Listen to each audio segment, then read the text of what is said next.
Ok, salut à tous, bienvenue dans le Spectrum, l'espion dans la maison, épisode 12, le pacte des loups. Le Spectrum, la reine du podcast. Raconte pas ta vie, raconte-nous des films. Ok, donc aujourd'hui on va parler d'un film français, une nouvelle fois, après La Haine. Donc on va parler d'un film qui est sorti déjà il y a plus de 20 ans, qui s'appelle Le pacte des loups. Et pour cet épisode, j'ai le plaisir de retrouver un ami, un confrère extrêmement talentueux qui va nous faire part de toute sa science et de sa connaissance sur la bête du Gévaudan, Fouad de l'heure magique. Comment tu vas, mon pote Fouad ? Salut Jamel, quel plaisir, merci, quel plaisir de te retrouver. C'est mon deuxième show avec toi, merci de ton accueil. C'est toujours un plaisir, c'est un honneur même. J'adore ton show, je te l'ai dit plusieurs fois. En tout cas, je suis très heureux, je suis ravi de revenir passer un moment avec toi. Je suis à Los Angeles, pour préciser, à Los Angeles. T'es resté dans ta tanière. Ah, c'est ça, exactement. On va commencer tranquillement. Donc, Le Pacte des loups, film français. Comme je l'ai dit, Cocorico, deuxième film, ça fait plaisir, deuxième film français d'affilée. Donc, réalisé par Christophe Gans en 2001. Donc, c'est un film qui met en scène... c'est une adaptation de l'histoire de la bête du Gévaudan, qui est une histoire en fait très connue du XVIIIe siècle et qui concernait un massacre en fait d'une centaine de femmes et d'enfants, principalement vraiment des femmes et des enfants entre 1764 et 1767. Malgré plusieurs battues de l'époque qui se sont soldées par la mort de plusieurs loups, plusieurs meutes. La bête sévissait toujours avec autant de cruauté et malheureusement de récurrence. Et ce qui va se passer, c'est que on va suivre le film au moment où l'intendant du jardin du roi, donc le roi Louis XV à cette époque, fait appel à un homme qui est accompagné donc d'un frère d'armes afin d'élucider le mystère de la bête du Gévaudan qui terrorise donc la région depuis plus d'1 an. Donc, il existait avant ce film une adaptation, je ne sais pas si tu sais, Fouad, d'un téléfilm en 67 qui s'appelait justement La bête du Gévaudan. Ah non, je ne savais pas. Alors, ma première question, c'est comment toi tu as découvert ce film et rappelle-moi un petit peu le contexte. Je l'ai découvert en salle. À sa sortie, il me semble qu'il est sorti en février 2001, exactement, enfin plus précisément. Je l'ai vu en salle, je l'ai même vu 2 fois en salle. Et ça a été... alors j'avais entendu parler de Christophe Gans avant parce que j'avais vu des making-of sur Crying Freeman notamment. C'est comme ça que je l'ai découvert. Puis je savais qu'il avait écrit... il a été directeur de la rédaction, rédacteur en chef de Starfix. Et à l'époque, j'achetais le Starfix Nouvelle Génération. Il y a eu un revival de Starfix. C'est un magazine qui est ressorti en 97 dans une nouvelle édition, mais qui n'a pas duré longtemps. Et c'est comme ça que j'ai découvert Christophe Gans. Et donc j'y suis allé vraiment avec un grand plaisir. Et à l'époque, j'étais très fan du journal du cinéma d'Isabelle Giordano. Oui, d'accord. Sur Canal+. Sur Canal+. Et c'était un peu ma source à l'époque, le journal du cinéma d'Isabelle Giordano.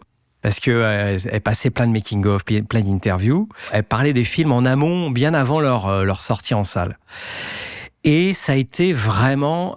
pour moi, Le Pacte des loups, c'est une date déjà dans l'histoire du cinéma français. Et moi, dans ma vie de cinéphile, franchement, moi, je le mets au même rang que des chocs comme Jurassic Park, par exemple, Titanic. Moi, il fait partie de mes grands chocs, mes grands souvenirs de cinéphile, Le Pacte des loups. Vraiment, ce film, c'est un miracle. C'est un alignement de planètes. Il n'y a rien eu avant. C'est un météore. Exactement, c'est ça, c'est un météore en fait. C'est un météore seul dans l'espace qui a gravité pendant un moment et qui a disparu, mais nous on est là pour le rattraper Exactement. Et pour refaire jaillir sa lumière. Très bien dit, c'est très juste. C'est un film très précieux parce que je pense qu'il n'y en aura plus jamais comme ça, en tout cas dans le cadre du cinéma français. C'est vraiment une anomalie.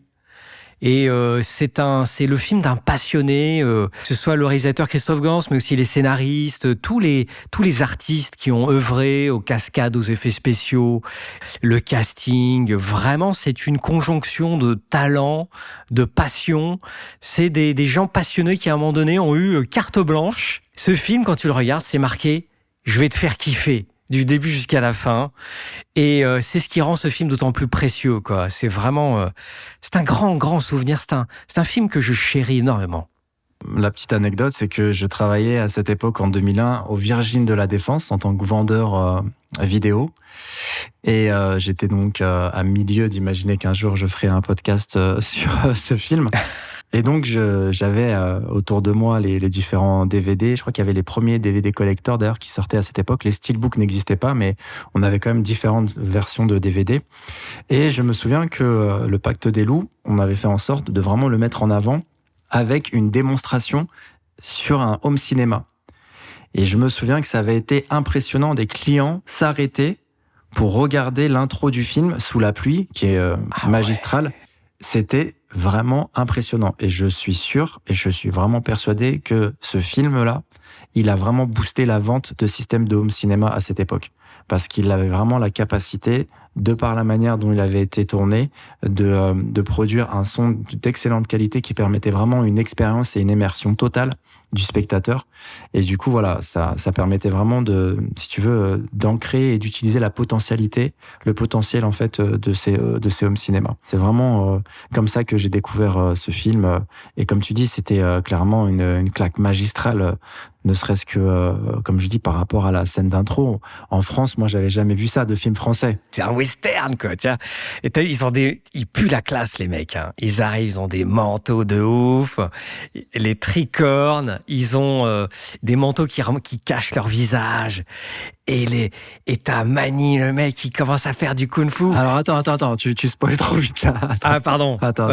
On va revenir sur la genèse. Donc, et comme tu l'as très bien dit tout à l'heure, donc, le réalisateur Christophe Gans venait il avait tourné déjà Crying Freeman, qui fut en vérité plus qu'un succès d'estime en France, puisqu'il avait quand même totalisé 900 000 entrées. Un film tourné en seulement 30 jours. Très honorable. Pour l'anecdote, le film devait être tourné à la base avec Brandon Lee. Et après, on le sait que malheureusement, après son décès, ça n'a pas été possible. Et suite, en fait, à ce succès, il a un scénario qui lui arrive, justement, qui arrive à lui, de Stéphane Cabel. Je pense que c'est de lui dont tu sous-entendais un petit peu tout à l'heure quand tu parlais d'auteurs, justement, qui avait permis, en fait, la concrétisation de ce projet. Donc, ils vont bosser tous les deux ensemble sur l'écriture. Et c'est là aussi, pour la petite ironie, c'est que tu parlais en fait de découverte de films par le prisme d'une émission sur Canal+, mais le film est justement produit par le studio Canal+. Et le studio Canal+, qui à l'époque détenait une part chez Universal, donc avait vraiment une force de frappe assez impactante. Et je pense que le patron de l'époque, qui était, il me semble, Pierre Lescure, à mon avis, il a vraiment œuvré pour justement la concrétisation de ce projet audacieux qui, comme tu l'as très bien dit, deviendra très vite un véritable blockbuster français, quoi. Donc c'est un film, là aussi tu as dévoilé un petit peu certains faits du film. C'est un film qui mélange les genres. C'est un film de cinéma de cap et d'épée qui frôle un peu avec le fantastique, en fait, tu vois. Ouais, c'est ça. Hein. Donc ça flirte un peu avec le fantastique, de kung-fu, comme tu l'as très bien dit, avec un budget de 30 millions de dollars, environ 30 millions d'euros. Je sais pas si on imagine en 2001, 30 millions. À l'époque, c'était colossal. Hein. Ouais. 200 millions de francs. Bon, peut-être avec l'inflation, peut-être un peu moins. Maintenant, peut-être 120 millions, quoi. Mais c'était pharaonique. Explosé son budget. Hein. Il a explosé. Il était déjà en retard sur le tournage dès la première semaine, quoi. Tu vois. Le tournage, il a duré plus de 4 mois. 4 mois et 14 jours. Et c'est un film qui a super bien marché, parce qu'il a quand même totalisé environ 5 millions d'entrées en France, ce qui est énormissime. 5 millions, c'est colossal. C'est pas un film qui a rencontré son public. Il a rencontré le public. C'est ça. Et comme je dis souvent, le public ne se trompe pas, en fait. Le bouche à oreille. Après, c'est vrai que c'était un film quand même qui avait bénéficié quand même d'une très très grande médiatisation, hein, ne serait-ce que par des chaînes télé qui en parlaient, parce qu'on savait que voilà, il y avait derrière ce film, du fait bien sûr de son casting, on y viendra, mais du fait aussi que ça fait partie du folklore et du patrimoine français, puisqu'on parle de la Bête du Gévaudan, donc forcément aussi on donne forcément un coup de projecteur, mais du fait que c'était un film à plus de 30 millions d'euros, voilà, il a aussi bénéficié d'une belle campagne de promotion. Et c'est un film donc qui a cartonné à l'international, mais vraiment. Tout à fait. C'est un film qui a rapporté donc 70 millions dans le monde. Le film est très très rythmé par rapport à ses caractéristiques. Il y a vraiment une virtuosité indéniable. Et on sent tout de suite l'attachement de Gans pour la technique. C'est un passionné d'image, c'est un amoureux. C'est un film qui suinte l'amour, plein d'amour. C'est l'œuvre d'un homme qui aime ce qu'il fait, qui veut nous faire kiffer, qui est amoureux de moindres détails. Il y a des plans qui ressemblent à des tableaux, même. Proposer un film dantesque, atypique, et au final, ça marche. La recette fonctionne. Ça fait plus que fonctionner. Et puis c'est une preuve spectaculaire qu'un film français, peut s'exporter. Ouais. Et qui plus est en plus en costume, quoi. Sans singer forcément les Américains. Exactement. Non, en plus, ça part du folklore français, La Bête du Gévaudan. C'est un film en costume, 18e siècle, tu vois. Donc, c'est un genre, en plus, qui a pas très bonne réputation. Enfin, tu vois, ça vite la réputation d'un film ennuyeux, un film en costume. Fanfan la tulipe. Tu vois, c'est très franco-franchouillard, tu vois. Ça peut vite sentir la naphtaline, tu vois, un film en costume. Et là, c'est un film qui était exporté, qui a marché en Europe, aux États-Unis. C'est bien la preuve que le cinéma français peut s'exporter. Je reviens 2 secondes sur l'histoire de la Universal. C'est que Canal+ appartenait à la Vivendi, qui venait de racheter Universal. C'est-à-dire que Vivendi était propriétaire d'Universal. Et il s'agissait aussi, si j'ai bien compris, de montrer aux Américains que en France, ils savaient faire des films comme eux, aussi bien qu'eux. Exactement. Il y avait une vraie volonté derrière ça, en fait, qui donne au film son caractère vraiment de prototype, quoi. De démontrer qu'il y avait un savoir-faire, tout à fait. Oui, tout à fait, ouais. Et en parlant de la lumière, c'est le chef-op de Guillermo del Toro. Exactement, Dan Losten. Et j'ose le dire, il y a des tableaux, des plans à la Barry Lyndon. Franchement, moi, je me souviens de plans larges et tout. C'est un film, aujourd'hui, il est labellisé Cannes Classique. D'accord. Et c'est vraiment un film qui a innové. Il était trop en avance sur son temps, en vérité. Mais comme je dis, le public ne se trompe pas. Il y a un côté terrifiant, il y a un côté spectaculaire, il y a un côté poétique. Il y a plus de 50 décors naturels, avec des paysages brumeux. On a parlé de la pluie tout à l'heure. Il y a un travail énormissime sur les costumes. Quelque chose que je kiffe, par exemple, perso, c'est le fait d'appeler les combattants chevaliers, comme dans les films de Wu Jianpian, tu vois, comme dans les films chinois. Là aussi, ça fait partie de ces grandes influences. On sent le cinéma japonais, le cinéma coréen, le cinéma chinois. J'ai découvert dans ma documentation, dans mes recherches, que Christophe Gans était parrain de HK Vidéo, qui est donc un éditeur français de films asiatiques. Il a participé à développer, en tout cas, à donner une plus grande exposition au cinéma asiatique en France. Ça, on lui doit beaucoup. T'as un côté film de la Hammer aussi. C'est très la Hammer, notamment la scène où t'as une scène où une bergère se fait dévorer par la bête. Et il y a un côté Sleepy Hollow aussi, en leur voyant. Exactement, ouais. Pas dans l'étalonnage, pas dans la. Non, du tout, non, mais. Je suis grave d'accord. Ça m'a fait penser à Sleepy Hollow de Tim Burton. C'est un collage, mais là où c'est quand même très fort, parce que c'est quand même casse-gueule de mélanger les genres. Carrément. C'est super casse-gueule. C'est un pari très très risqué. C'est très risqué, tu vois. Ça démarre comme un western, et puis t'as les mecs qui se battent. C'est filmé comme John Woo, et boum, après t'es dans Barry Lyndon, après t'es dans Sherlock Holmes. Enfin, tu vois, c'est très, c'est quand même, tu voyages, tu navigues d'un genre à un autre. Ça peut vite être indigeste. Ça peut vite ressembler à un gâteau qui est trop chargé, tu vois. Et pourtant, non. Ça fonctionne, quoi.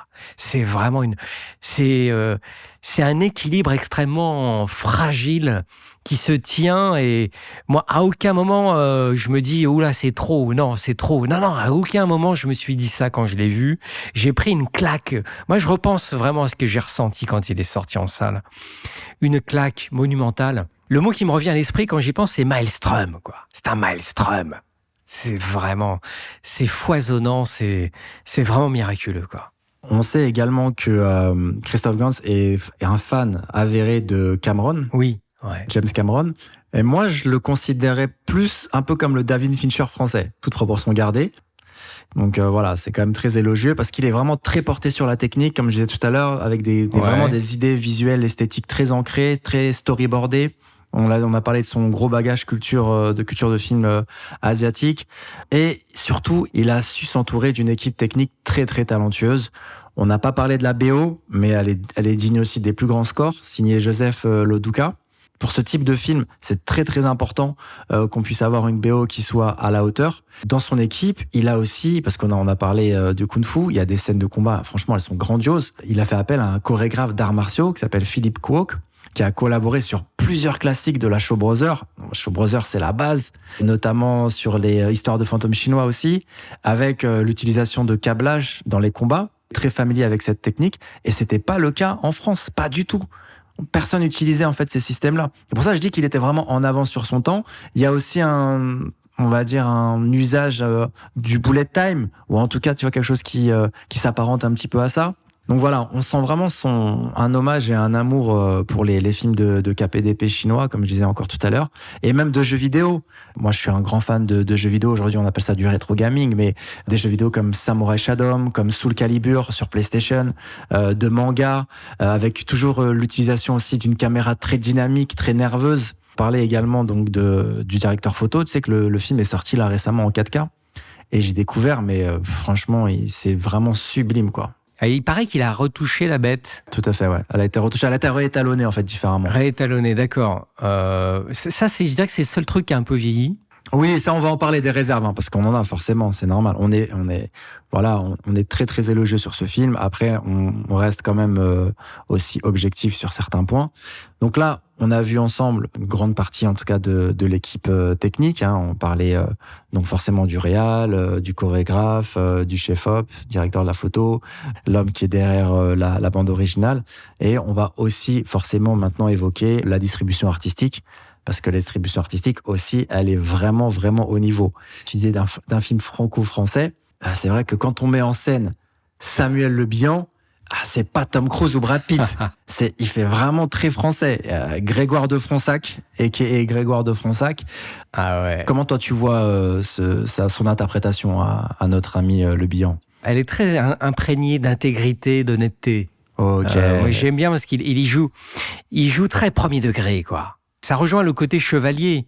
Et c'est ça que j'aime chez ce personnage. Il est très premier degré, il est honnête, il est presque pur, en fait. Est-ce que son jeu est pas trop théâtralisé? On lui a reproché un peu un surjeu. Après, tu connais, les gens, ils sont jamais contents, mais... Le surjeu, non, moi, j'ai pas vu le surjeu. Plutôt un jeu plutôt sobre, mais encore une fois, très premier degré et très pur. Alors, toute proportion gardée aussi, moi aussi, je vais me lancer dans une comparaison. Il le joue comme Christopher Reeves jouait Superman.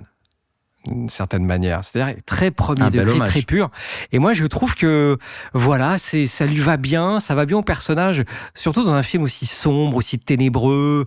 Il y a quand même des personnages quand il y a une couche, quoi. Hein, il y a beaucoup de salopards quand même. Hein. C'est très empreint de sorcellerie. Tu as aussi un parfum de sorcellerie. Tu as comment dire.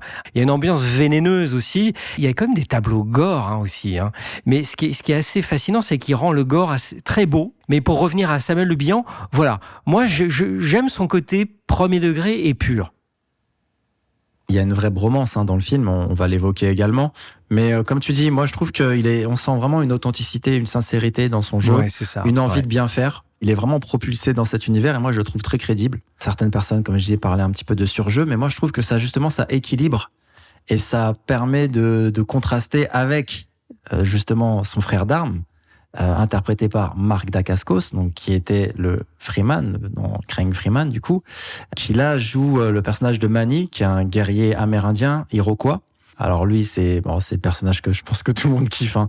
Taciturne, mystérieux, un côté mystique, il est hyper charismatique et lui pour le coup c'est sûr et certain, c'est un perso de jeu vidéo de combat. C'est noté, tu peux le retrouver à l'époque dans Street Fighter, dans Samurai Shodown. Je pense que là il s'est vraiment imprégné des jeux vidéo de combat, Christophe Gans, pour justement illustrer ce personnage et le caractériser. Parce que vraiment t'as l'impression qu'il sort d'un jeu vidéo, c'est impressionnant. Et voilà, qu'est-ce que toi t'as pensé de son interprétation Je suis pas très gamer. Alors, je suis pas. Enfin, j'ai eu des consoles, j'ai eu plein de consoles, mais je me suis arrêté à la GameCube, je crois. Pas mal déjà. C'est pas mal, hein. Marc Dacascos, moi je l'ai pas vu comme un personnage de jeu vidéo. Moi je l'ai vu vraiment comme un personnage de western. C'est un personnage de western. C'est l'homme sans nom, quoi, un peu d'une certaine manière. L'homme à l'harmonica, le chaman avec un harmonica. C'est ça. Alors côté western, mais chaman, tu vois, un espèce de sorcier. Je l'ai vu un peu comme un espèce de medicine man, mais qui sait se battre. Parce que ce qui est génial chez lui, c'est que il est connecté aux esprits. Tu vois, c'est un mec, il sent les esprits, tu vois. Il est connecté à l'invisible. Il sent des choses, il communique avec les loups. Donc, il a un côté chaman, mais badass. C'est ce que j'ai aimé chez lui, son côté guerrier avec le moment où il se peint le visage et tout. Ok. On passe à Vincent Cassel. Donc, Vincent Cassel qui venait de tourner Les Rivières pourpres, avec donc un film réalisé par Mathieu Kassovitz. Donc Vincent Cassel qui a carrément explosé dans La Haine, grosse découverte. Ouais. Je profite de l'occasion pour rétablir juste certains faits. On en avait parlé puisque La Haine faisait partie d'un de nos épisodes dont on avait fait la rétrospective dans le cadre de l'épisode 11. Donc, je voulais rétablir certains faits. Mon précédent invité, qui s'appelait donc Ladji, que je salue, il avait indiqué en fait que Saïd Taghmaoui avait contribué au scénario. Saïd Taghmaoui a effectivement participé à une grosse partie des dialogues, d'où le fait que ça sonne aussi vrai, car à ce moment-là, il vivait vraiment le quartier. Donc, je pense que c'était aussi la caution authentique du film. À coup sûr, en tout cas, une pièce maîtresse dans le rendu final. On avait également souligné que Vincent Cassel, Mathieu Kassovitz et Saïd Taghmaoui également s'étaient éloignés. On trouvait ça assez désolant. Mais on avait omis de préciser que Saïd Taghmaoui et Hubert Koundé sont restés très proches, des amis, en contact, avec une considération réciproque et fraternelle. Donc voilà, je voulais juste amener ça. Parenthèse fermée, on revient donc à notre pacte. Vincent Cassel, a.k.a. Jean-François de Morangias, ça devait être Albert Dupontel qui devait l'interpréter. Non. Ça aurait été énorme aussi, attention, ça aurait été un délire. Un autre style, c'est un autre genre là. Ah ouais, ça, pourquoi pas. Donc Jean-François de Morangias, donc Vincent Cassel qui interprète le méchant. C'était pas encore arrivé dans sa carrière. Sombre, torturé. Comment t'as trouvé Vince du XVIIIe siècle? Ouais, c'est ça. C'est l'ancêtre. C'est l'ancêtre de Vince, tu vois. Il passe du château à la cité, tu vois. Après, il a toujours les crocs dans tous les cas. C'est vrai. Assez inégal, j'ai trouvé. Alors, globalement, j'ai bien aimé. Attention, j'ai bien aimé ça. Ouais, de toute façon, Vincent Cassel, c'est un acteur que j'aime toujours voir. Toujours fascinant. Même dans les rôles secondaires, je pense notamment dans le Jason Bourne qu'il a fait, là. Il est toujours intéressant à voir parce qu'il est très physique et très spectaculaire à voir, à regarder. Il y a toujours une grande physicalité chez lui. Parce que déjà, il y a une animalité aussi, donc ça. Une animalité, ça parce que déjà, c'est un grand sportif. C'est un monsieur qui je crois qu'il a pratiqué la capoeira. Enfin, c'est déjà un monsieur qui est très sportif à la base. Et il y a vraiment une animalité, une physicalité dans son jeu, déjà. Et ça, moi, j'aime toujours voir ça au cinéma. Après, alors je sais pas trop si c'est dû à son jeu ou sa direction. Il y a 2-3 scènes où je trouve il en fait un peu trop. Mais globalement, je l'adore dans ce film. Il est très vénéneux. Il est très inquiétant, il est très... peut-être qu'il vend trop la mèche un peu trop tôt, peut-être. Je sais pas, c'est peut-être... Après ça, c'est vraiment un goût personnel. Mais globalement, je l'aime bien, mais sur 2-3 scènes, je trouve qu'il en fait un peu trop. Mais il est fascinant à voir. Et puis bon, il y a quand même une scène assez gratinée. Il est bien dans son rôle, je trouve qu'il est très crédible en méchant. Sa folie est rejointe par sa difformité physique. Il y a un côté monstrueux chez ce mec-là. Exactement. Aussi bien à l'extérieur qu'à l'intérieur. Je trouve que ça lui va bien. Et puis le contraste de l'homme bien né, parce qu'il joue un noble. Je le trouve très maigre aussi, tu vois, très mince, très. Oui, c'est vrai. On a l'impression qu'il a été amaigri en fait par le film. Tu vois, des joues creuses. Vraiment, il ressemble un peu à un loup en fait, bizarre. C'est vrai. Même dans son regard, il y a quelque chose de très très félin, comme tu dis, le fait qu'il soit aussi amputé d'un bras.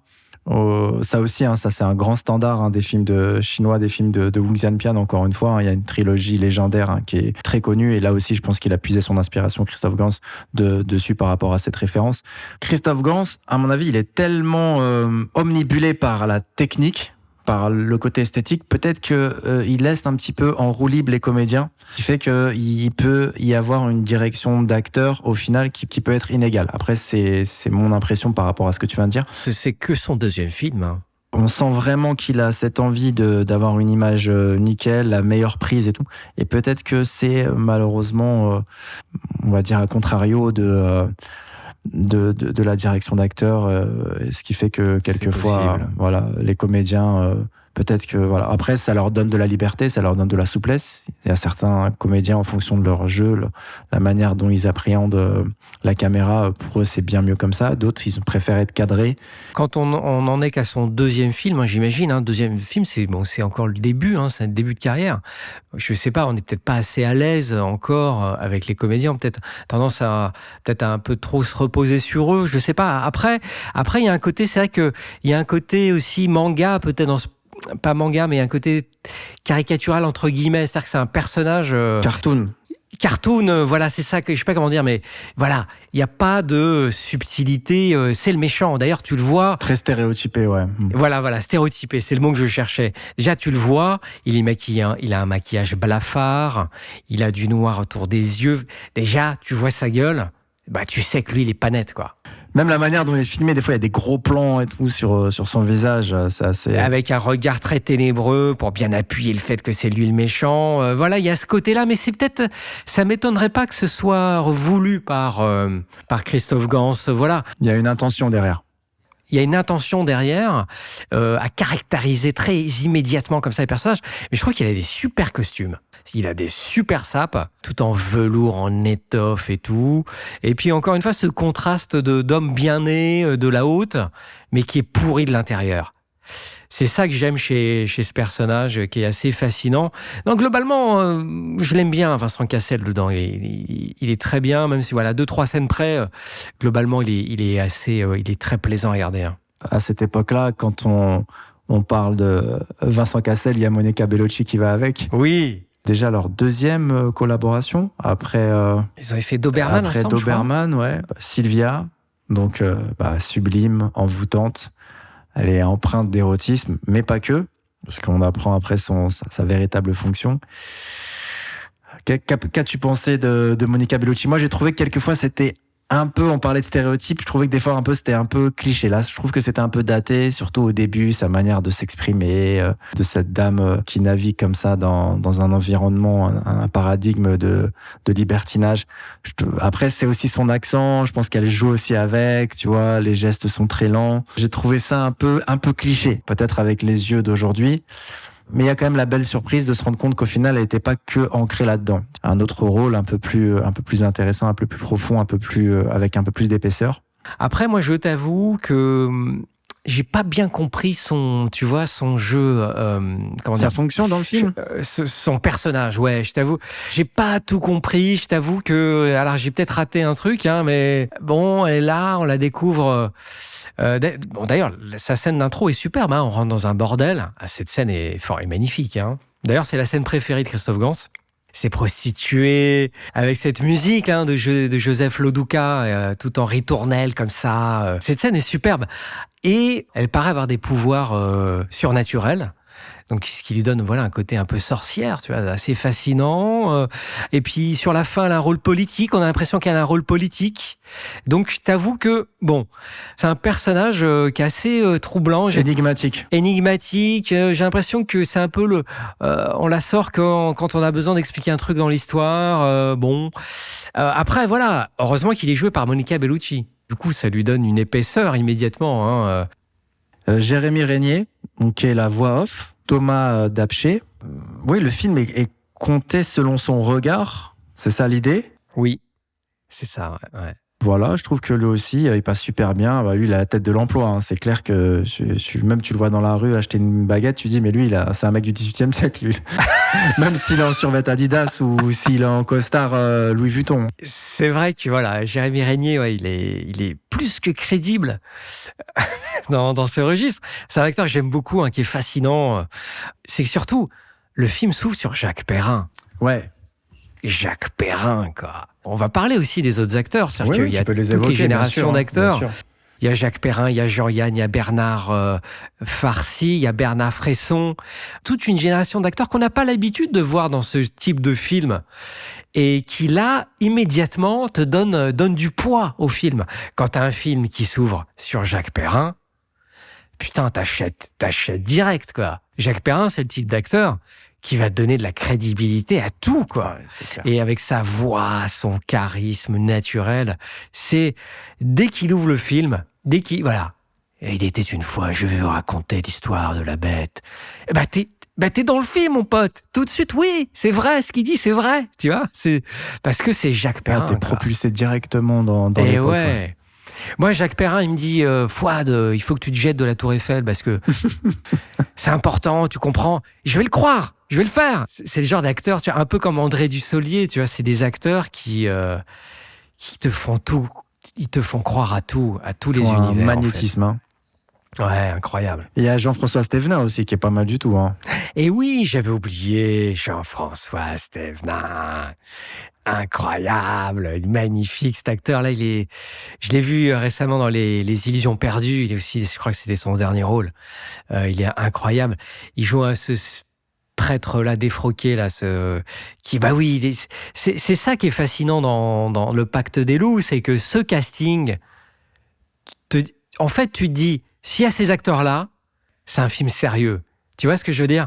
C'est typiquement le genre d'acteurs qui vont te donner, ils vont rajouter de la gravité, ils vont rajouter du poids, ils vont lester le truc, ils vont lui donner une crédibilité, un vernis différent, quoi. Bernard Farcy aussi que j'adore, qui était en plein milieu, en plein dans les taxis à l'époque, hein, je crois. Et Bernard Fresson qui a qu'une scène, il a une seule scène.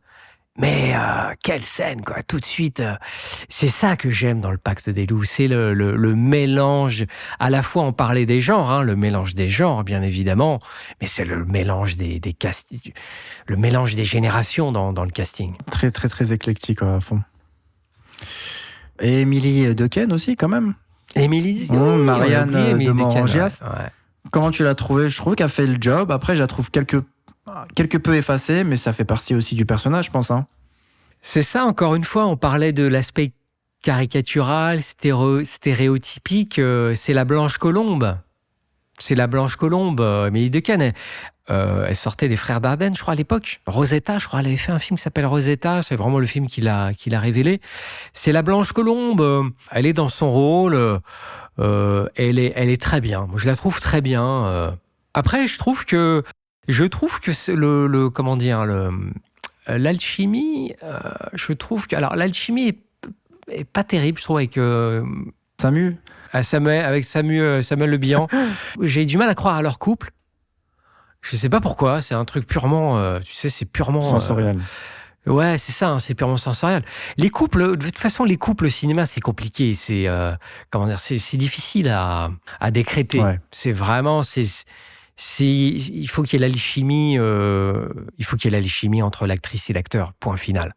Ça, à la limite, c'est même pas dans les mains du metteur en scène, tu vois. C'est même pas une question de direction d'acteur. C'est une question d'alchimie. Moi, je trouve, voilà. Après, c'est très personnel. Hein. Peut-être que d'autres ne le verraient pas, mais je trouve que voilà, l'alchimie fonctionne pas terrible. Je trouve qu'il y en a pas même du tout. Et ils se lâchent tout doucement. Ok. Perso, j'ai du mal à croire à leur couple et du coup, j'ai du mal à croire à ce qui leur arrive. Et voilà, moi, ça fait partie des petites réserves que j'ai. Ah bah justement, tu fais bien d'en parler parce que c'est vraiment une très très belle transition. On va justement parler des réserves. Ouais. La Bête. Alors, il existe la version animatronique où là, ça marche très très bien. Par contre, en 3D, c'est pas joli de base, même si effectivement elle a été étalonnée sur la dernière version en 4K. Mais perso, je trouve que ça a super mal vieilli. On est vraiment dans les balbutiements de la 3D. Il y avait un film qui était sorti aussi, Vidocq, avec Depardieu, qui a été tourné en numérique. Ouh là là, qui avait fait un flop monumental du coup là. Heureusement que celui-ci a été tourné en pellicule, hein, c'est ce qui permet de garder ce côté très organique. Moi, je suis un fan absolu de la pellicule. Et en plus de fait d'avoir tourné, on l'a dit, mais il faut le répéter, dans des décors naturels. Aujourd'hui, quand on le revoit, ça saute aux yeux, quoi. On sent qu'on n'est pas dans un studio, on sent qu'on a de l'espace, tu vois, que les personnages peuvent s'exprimer au galop ou à pied. Côté gothique, en fait, tu le ressens réellement. Et c'est la force des décors naturels. Et aujourd'hui, malheureusement, dans cette époque, on tourne beaucoup plus dans des studios où on refait beaucoup de matte painting. Et je trouve que c'est vraiment au détriment de la qualité visuelle, en tout cas du ressenti, comme on disait, sensoriel des choses. C'est tourné dans le Gers. Dans le Gers, c'est en Dordogne. En Dordogne, ouais. Au cœur du terroir, quoi. C'est pas au cœur du terre-terre, c'est au cœur du terroir, exactement. Quoi d'autre? Je trouve qu'il y a certains effets, de ralenti notamment. Je trouve que c'est, aujourd'hui, quand tu le revois, les fondus, tout ça, les ralentis. Ah ouais? Ouais, je sais pas, je trouve que c'est un peu too much sur certains cas. J'ai beaucoup entendu cette critique, et moi, j'adore. Et moi, je kiffe. Ah ouais! Je kiffe les ralentis parce que c'est totalement anachronique. Ouais. C'est assumé en plus, ouais. C'est, tu vois, voilà, c'est totalement assumé. Notamment, il y a la scène de la bergère qui tombe. T'es la bergère qui va chercher un petit agneau, ouais. Elle tombe dans un trou. Et à bout d'un moment, t'as un arrêt sur image. Ah, ça c'est bien. C'est ouf, ça c'était bien, ça. Ouais, ça, je me souviens. Et là t'entends le petit bruit du diaphragme, clac. Fluise. Et là, tu dis, putain, ça c'est assez étonnant, quoi, tu vois. Et c'est génial, moi je trouve que ça marche. Ça va. Ouais, je suis d'accord. C'est ça qui est miraculeux avec ce film, c'est que il mélange des figures grammaticales qui n'ont rien à voir. Improbable. Ah ouais, c'est ça, tu vois, c'est comme un mec qui écrit bizarrement et qui mélange les points d'interrogation avec tu vois, c'est comme quelqu'un qui écrirait un texte mais avec des ponctuations cheloues, il mélangerait tu vois, mais ça passe. Ça passe par miracle, ça passe. Il y a une scène de dialogue, il y a une scène de tir. T'as Mani et de Fronsac. Ils discutent avec Jérémy Régnier, là. Ils parlent, ils sont en train de shooter sur des citrouilles. Et leurs dialogues sont entrecoupés de citrouilles qui explosent, quoi. Et là, ils parlent, oui, mais tu sais qu'il faudrait que... Et puis, et puis tout à coup, t'as un plan sur une citrouille qui explose. C'est génial, quoi. Le génie de la mise en scène, c'est ça. C'est ça. Alors, Christophe Gans a confessé qu'il en a fait un peu trop dans cette scène parce que pour lui, c'était un manque de confiance dans les dialogues. Et tu sens un peu ça dans Le Pacte des loups. Tu sens... le jeune réalisateur qui ne laisse pas suffisamment les dialogues s'installer. Voilà. Et ça, c'est le micro-reproche que je ferais, mais quelque part, c'est aussi pour notre bon plaisir, c'est que il y a un rythme trépidant, même la caméra n'arrête pas de bouger. Tout le temps en mouvement, la caméra, toujours en travelling latéral, toujours quasiment. Alors, ça donne du dynamisme, certes, il n'y a pas de problème. Mais ça manque, avec un casting pareil, quand même. Tu vois, il y a Jean-Yann, Jacques Perrin, bon, on le voit juste au début et à la fin, mais Bernard Fresson, tu vois, j'aurais aimé le voir plus d'une scène, Bernard Farcy. Tu vois, à un moment donné, j'aurais aimé qu'il se pose un peu plus sa caméra et qu'il laisse qu'il nous laisse un peu plus respirer. Parfois, tu as l'impression que ce sont ces acteurs qui doivent s'adapter à sa mise en scène. C'est ça, alors que c'est l'inverse, normalement. C'est la mise en scène, justement, qui est au service du jeu.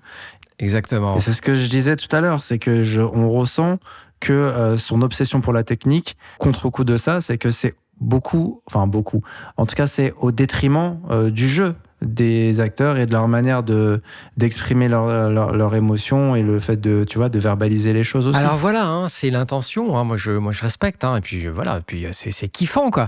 Plus laisser filmer, c'est dessiner sa mise en scène, construire sa mise en scène autour du jeu des acteurs, ne serait-ce que sur 2-3 scènes. Mais globalement, quelle expérience! Quelle expérience de cinéma, quoi, putain! Ce que je regrette, c'est qu'on n'ait pas eu d'autres propositions comme celle-là, tu vois, c'est... Pourquoi, Fouad? Pourquoi? Et c'est le prochain point. Encore une fois, magnifique transition. Pourquoi tant d'incompréhension? Pourquoi tant de répulsion? Pourquoi une personne qui fait un film de cette envergure et qui rencontre son public avec 5 millions d'entrées, pourquoi on ne lui permet pas de continuer ses adaptations, notamment de ses projets comme la BD de Rahan, Bob Moran? Pourquoi le cinéma français ne lui fait pas confiance? Parce que peut-être que il y a cette idée qu'en France, on reste dans un cinéma d'auteur social et que effectivement le cinéma grand public de spectacle, cinéma divertissant, spectaculaire, on préfère le laisser aux Américains. Christophe Gans, je pense qu'il symbolise pour moi, c'est facile, mais un peu le loup dans la bergerie d'un cinéma français qui est resté très convenu, condescendant, et j'ose le terme, peut-être un peu consanguin. Comme les méchants du film. C'est ça. Peut-être. En tout cas, à l'époque, tu vois. Peut-être qu'aujourd'hui, ça changerait un peu plus parce qu'il y a beaucoup plus d'ouverture d'esprit, parce qu'il y a cette culture hollywoodienne qui aujourd'hui est assumée. Mais à l'époque, il y a 20 ans, beaucoup de décideurs, beaucoup de financiers n'étaient pas du tout chauds pour mettre en image un projet d'une telle envergure. Alors, faut préciser un truc, c'est que à la prod, il y a Canal, il y a surtout Samuel Hadida, l'un des grands orchestrateurs. C'est un monsieur qui a produit Tony Scott, par exemple. Il a produit True Romance. C'est un monsieur qui a toujours été très hétéroclite et très, produit des projets assez atypiques, avec une dimension internationale toujours chez lui. C'était peut-être un producteur français, mais il avait une vision internationale toujours dans les films qu'il produisait. Et c'est pas du tout le profil des producteurs qui dominent le cinéma français. Tu vois, il est très atypique, Samuel Hadida, déjà à la base. Alors, il y a eu des tentatives. Il y a une boîte qui s'appelait B-Movies, B2E, qui avait tenté une série de films de genre à petit budget. Notamment, ils ont fait, alors c'est pas leur meilleur, mais ils avaient fait Bloody Mallory. Ils avaient fait aussi d'autres petits films, j'ai oublié les titres, petit budget on va dire, mais avec des succès très variables. Il y a eu des tentatives, mais pas à une aussi grande échelle que le Pacte des loups en fait. C'est dommage parce que c'est la preuve éclatante que voilà, c'est un cinéma qui peut fédérer aussi bien en France qu'à l'international. On sait faire, on a les talents, on a les cascadeurs, on a les techniciens d'effets spéciaux, on a tout. Il y a tout ce qu'il faut en France. Il y a même des Français qui s'expatrient, en fait. Des boîtes comme DreamWorks, des boîtes comme ILM, Pixar sont pleins de techniciens français. C'est pour ça qu'on se disait au début du show, voilà, c'est une comète, c'est un météore, ce film. Et ce qui le rend d'autant plus précieux. Tu vois, il devait faire 20 milieux sous les mers aussi, Christophe Gans. Exactement. Il avait plein de projets et de malades, quoi. Et le truc, c'est que entre le Pacte des loups et le film d'après, Silent Hill, il s'est écoulé 5 ans. Et il a dû partir au Canada pour le faire. Quelle adaptation exceptionnelle. Moi qui suis pas gamer, je ne connaissais pas du tout le jeu. Je suis allé le voir pour Christophe Gans. Et j'ai vraiment kiffé. J'ai kiffé l'expérience, quoi. C'est clairement la meilleure adaptation à ce jour d'un jeu vidéo. Et tu sens qu'il est passionné. Tu sens que c'est un gamer, le gars. C'est vrai. Et c'est pour ça que son adaptation, elle sonne aussi authentique et avec l'atmosphère qui est tellement singulière dans Silent Hill. Et on la retrouve dans le film. Moi, c'était vraiment... Je l'avais vu, moi, aussi en salle. J'avais été bluffé, quoi. Puis c'est un film qui m'a fait peur un peu. Ah, il est gore, à des certains moments, il est très gore. Même moi, ça m'avait impressionné. Flippant, quoi. Ah ouais, t'as un gars avec un triangle sur la tête, là. Une espèce de triangle sur la gueule. Il y avait vraiment les tableaux cauchemardesques, quoi. Il y a une dame qui se fait arracher la peau, il y a une personne qui se fait dépecer, pendue. Ah, c'est quand même violent, quand je l'ai revu, là, récemment. Alors, il paraît qu'il doit faire la suite. Apparemment, il bosse sur le 3e volet ou 4e volet, je sais plus. Alors, il est très beau, Sa Belle et la Bête. C'est très beau. Ah, mais celui-là, je l'ai pas vu, justement, ouais. C'est très beau, tu verras, il y a des plans incroyables. C'est magnifique. Voilà, c'est beaucoup de projets avortés, des dream projects avortés. Voilà, moi, c'est ça que je comprends pas, c'est qu'un tel cinéaste qui a rencontré un tel succès n'ait pas eu carte blanche après, quoi, en fait. C'est dommage. Ça nous prive, on a été privé d'autres films de Christophe Gans, même s'il a continué sa carrière, heureusement pour lui. Alors, pour l'anecdote, je l'ai croisé, Christophe Gans. C'était peu de temps après la sortie du Pacte des loups, d'ailleurs. Gare Saint-Lazare. Je sais plus ce que je foutais là-bas. Mais j'allais quelque part et je suis derrière un mec de dos qui a une chemise blanche. Il est très grand, Christophe Gans. Il doit faire au moins 1m85. Je le dépasse et je vois, effectivement, c'est Christophe Gans. Et donc, je l'arrête. Je dis, ouais, Christophe Gans, allez, super. J'ai dû le saouler, quoi. Et parce que lui, il marchait, il allait quelque part, tu vois. Donc, j'ai fait mon gros fan de base et tout. Ouais, tu vois que des loups, c'était super, machin. Et un monsieur adorable. Pendant 10 minutes, on a parlé comme ça dans les couloirs de la gare Saint-Lazare. On a parlé cinéma et tout. Il avait rendez-vous avec Vincent Cassel, préparé Bob Moran. Et à l'époque, il était question qu'il fasse Bob Moran. Hein. C'était très sérieux. Et donc, il me disait, ouais, j'ai rendez-vous avec Vincent Cassel. Là, il devait faire une lecture, je crois, une lecture du scénario. Christophe Gans, pour moi, c'est... parce que c'est un passionné comme moi, en fait. Voilà, c'est un petit gars d'Antibes qui est passé par la presse et puis qui est devenu réalisateur. Et moi, en fait, Christophe Gans, pour moi, il me représente. Et il représente tous les passionnés de cinéma. Et moi, je vois un passionné de cinéma qui a réussi à passer à la mise en scène, à réaliser des films. J'ai l'impression que c'est quelqu'un qui me représente et qui fait les films que j'aurais aimé faire, ou en tout cas, il fait des films que j'aime voir. Voilà. Et c'est un monsieur d'une générosité incroyable. C'est une envie de partage, tu vois. On a parlé du cinéma français, on a parlé de Luc Besson, on a parlé de plein de choses. Et c'était vraiment c'était un beau souvenir en tout cas. Ouais. Ah bah écoute, on va finir sur ce beau souvenir si t'as rien d'autre à ajouter. Je pense qu'on a fait un petit peu le tour. On pourrait en parler encore plusieurs heures, mais c'était vraiment un plaisir en tout cas de se replonger dans ce film. Ouais. Merci Fouad, franchement, j'ai pas vu presque 1 heure. Hein.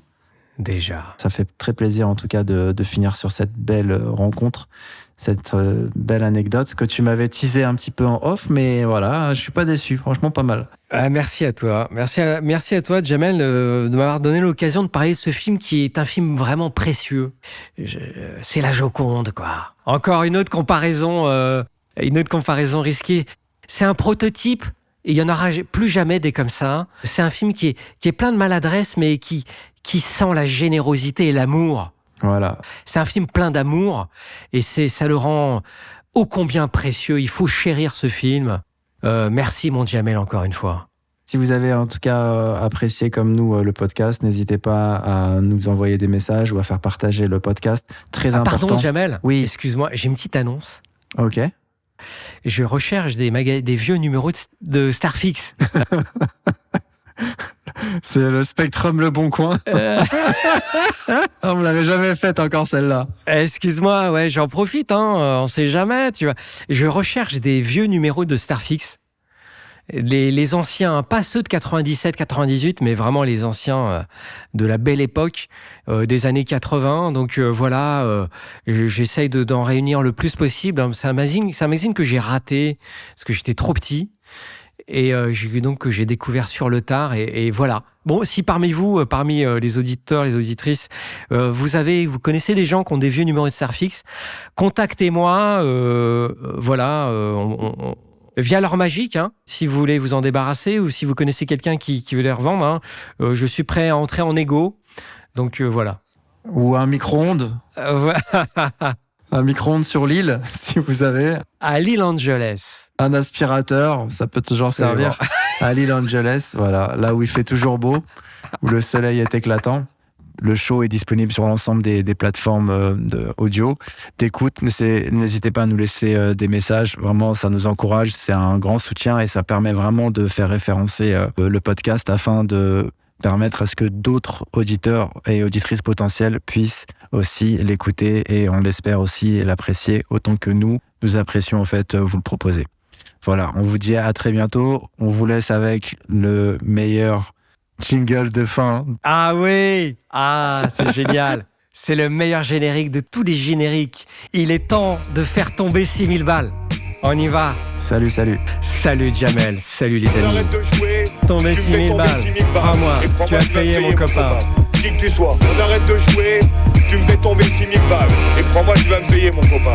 Qui que tu sois, on arrête de jouer, tu me fais tomber 6000 balles. Et crois-moi, tu vas me payer mon copain. Qui que tu sois, on arrête de jouer, tu me fais tomber 6000 balles. Et crois-moi, tu vas me payer mon copain. Qui que tu sois.